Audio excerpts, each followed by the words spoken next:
சனாதன தர்மம். மகாபாரதம். விதியை நம்பும் மனிதர்களும் அதிர்ஷ்டத்தை நம்பும் மனிதர்களும் மனிதர்களிலேயே இழிந்தவர்கள் ஆவார்கள். செயல்திறனை நம்புபவர்கள் மட்டுமே பாராட்டத்தக்கவர்கள். வசதியாக பொய்யுரைத்து கொண்டு செயல்படாமல் விதியை மட்டுமே நம்பி இருப்பவன் சுடப்படாத மண்பானை நீரால் அழிவது போல் அழிந்து போவான். அதேபோல் வாய்ப்பை நம்பி எதிர்பார்த்து செயல்பட முடிந்தும் செயல்படாமல் உட்கார்ந்து இருப்பவனும் பலவீனமான மற்றும் ஆதரவற்ற தனது வாழ்க்கையால் நீண்ட நாள் பிழைத்திருக்க மாட்டான். எதிர்பாராத விதத்தில் செல்வத்தை அடையும் ஒருவன் யாரொருவரின் முயற்சியும் இல்லாமல் அதை பெற்றதால் அதிர்ஷ்டத்தால் அடைந்தான் என்று சொல்லப்படுகிறது.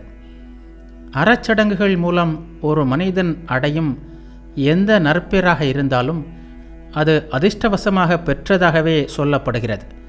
மனிதன் செயல்பாட்டால் பலனை அடைந்தால் தனது செயல்பாடுகளின் நேரடி பயனான அது அவனது தனிப்பட்ட திறனுக்கான சாட்சியாக மதிக்கப்படுகிறது. காரணமில்லாமல் தானாக ஒருவனால் அடையப்படும் செல்வம் தன்னிச்சையான கையகப்படுத்துதல் என்று சொல்லப்படுகிறது. அதிர்ஷ்டவசமான அருளாலும் தானாகவும் வரும் எந்த பொருளும் ஒருவனுடைய செயல்களின் பலனாக பெற்றது என்று கருதப்பட்டாலும் அது முன்ஜென்ம வாழ்க்கையில் அவன் செய்த செயல்களின் விளைவே ஆகும்.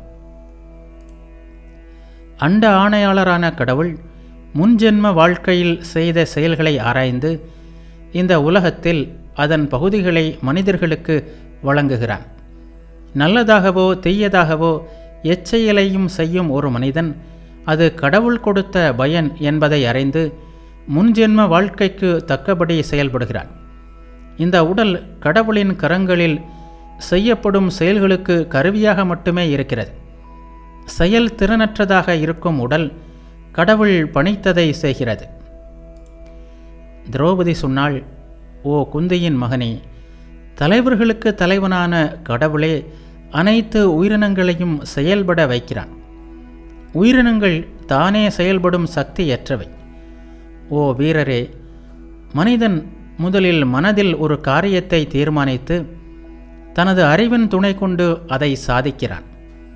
ஆகையால் நாம் மனிதன் செய்யும் காரியங்களுக்கு மனிதனே காரணம் என்று சொல்கிறோம்.